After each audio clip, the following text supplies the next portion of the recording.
એક ટીચર એ જ નહીં આવી જે ખાલી ક્લાસરૂમમાં આવે, બુક ખોલે અને વાંચીને સમજાવીને જતું રહે. એક ટીચર એ આવી જે આપણને સમજ આપે, કોઈ વસ્તુ સરખી રીતના શીખવે અને આપણી લાઈફમાં આપણને આગળ વધારે, એક સારું હ્યુમન બીંગ બનાવે.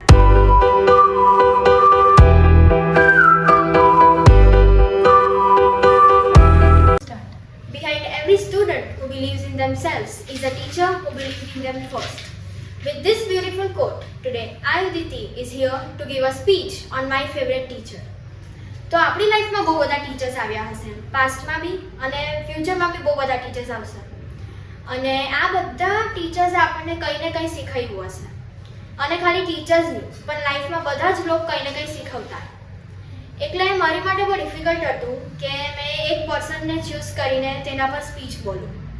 બટ લાસ્ટ ક્લાસમાં જ્યારે મિલન સરે સમજાવ્યું કે એ પર્સનને ચૂઝ કર જે ટીચરના આવવાથી તારી લાઈફમાં બહુ બધા ચેન્જીસ આવ્યા. અને ત્યારે મારા માઇન્ડમાં એક જ નામ ક્લિક થયું, મિલન સર.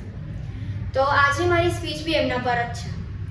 લાસ્ટ યર મેં 8th સ્ટાન્ડર્ડમાં જ ઇઝીમાં એડમિશન લીધેલું અને તે ટાઈમે ભણવાની બહુ સિરિયસનેસ નહીં હતી મારામાં. એટલે મારા 90% જેવા આવી જતા, બટ એ તો મારી ગ્રેસ્પિંગ કેપેસિટી મેં બી સારી છે એટલે આવતા. અને તે ટાઈમે મને એવું બી નહીં હતું કે મારે ગોલ્સ માટે કંઈ કરવું જોઈએ અને મારે હાર્ડવર્ક બી કરવું જોઈએ. મેં કાઇન્ડ ઓફ બિંદાસ હતી તે ટાઈમે. અને પણ જ્યારે સરે ટ્રેનિંગ્સ લીધી અને સરે શીખવ્યું કે આપણે આપણી લાઈફમાં ગોલ્સ અચીવ કરવા માટે શું કરવું જોઈએ, તેના લીધે મેં મારામાં બહુ બધા ચેન્જીસ જોયા છે.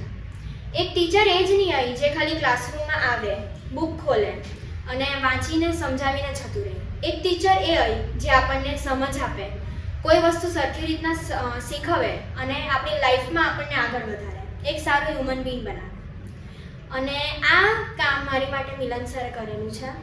પહેલાં મને બુક રીડિંગ બહુ જ કંટાળો આવતો, મેડિટેશનની બી કંઈ બહુ નોલેજ નહીં હતી. બટ જ્યારથી મેં ઇઝી લર્નિંગ સેન્ટરમાં જોઈન કર્યું તે ટાઈમથી મેં બુક રીડિંગ બી સ્ટાર્ટ કર્યું. જ્યારે સરે મને ફર્સ્ટ બુક મને એઝ અ ગિફ્ટ આપેલી હતી અને તે ટાઈમથી મેં મેડિટેશન બી સ્ટાર્ટ કર્યું. અને આવી જ રીતના મેં પોતાને બહુ ઇમ્પ્રૂવ કરેલું છે. અને મેં મિલન સરને થેન્ક યુ કહેવા માગું છું કે he made me the person that I am today. અને તમને બધાને બી થેન્ક યુ કે તમે લોકોએ મારી સ્પીચ સાંભળી. હું મારી સ્પીચ એન્ડ કરું.